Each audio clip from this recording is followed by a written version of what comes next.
This is a demonstration of the MaxPERF Drilling Tool, formerly known as PENEDRILL.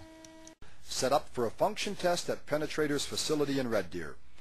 The tools are connected via a high-pressure hose to one of Penetrators' pumping units, parked just outside the shop.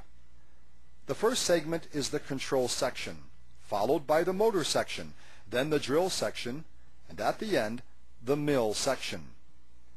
Most of the visible functions occur at the mill section, so we will focus on that location. Zooming in closer, we see the gold-colored mill cutter, which is used to drill the hole in the steel casing. And just above the cutter, we see the exit hole of the bit guide. The rock drill bit and flexible drill stem will come out of this hole and pass through the hole in the casing to drill the communication tunnel into the formation. This is a piece of common 139.7 millimeter or 5 1/2 inch oil well casing with some existing Penedrill holes from previous testing. We will slip it onto the mill section and drill a new hole.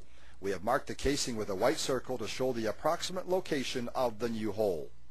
The operator has engaged the pumping equipment and is beginning to build pressure in the control section, which will cause it to shift and direct flow to the mill section. The milling cutter will index up, and as the operator continues to increase pressure, the cutter will begin extending outwards to cut the hole in the casing.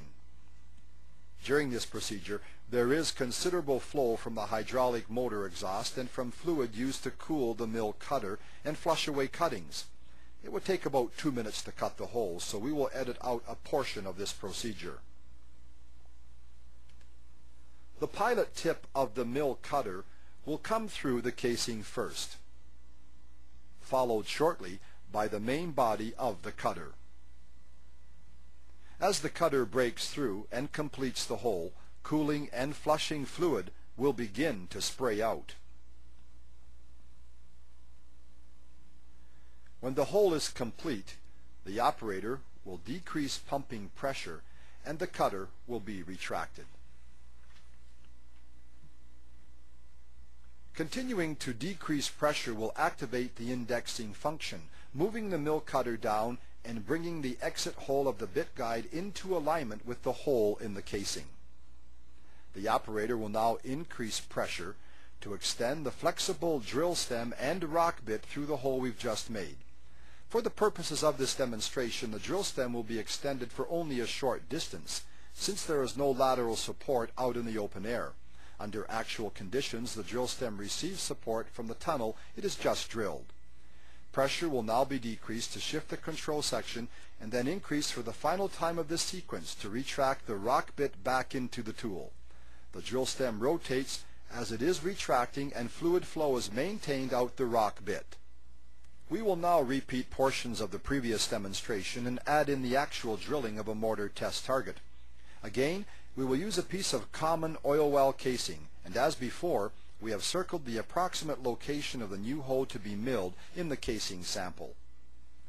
Now, a test target of high compressive strength cement mortar, approximately 1 meter long, will be positioned adjacent to the casing and strapped to the tool body.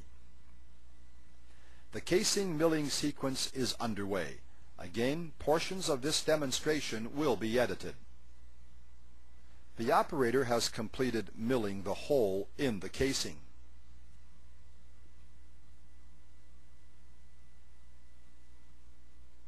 He will now begin drilling the tunnel in the target. This is all being done in a quiet and gentle manner. The cuttings are continually being washed back to the annular space between the tool and the casing. The tunnel drilling sequence has been underway for about 3 minutes, and the rock bit will be coming through the target soon. As the bit exits the target, we will zoom in on the drill stem and the rock bit for a closer look. The tunnel diameter is approximately 3/4 of an inch. It will be flushed clean and is not compacted or damaged in any way.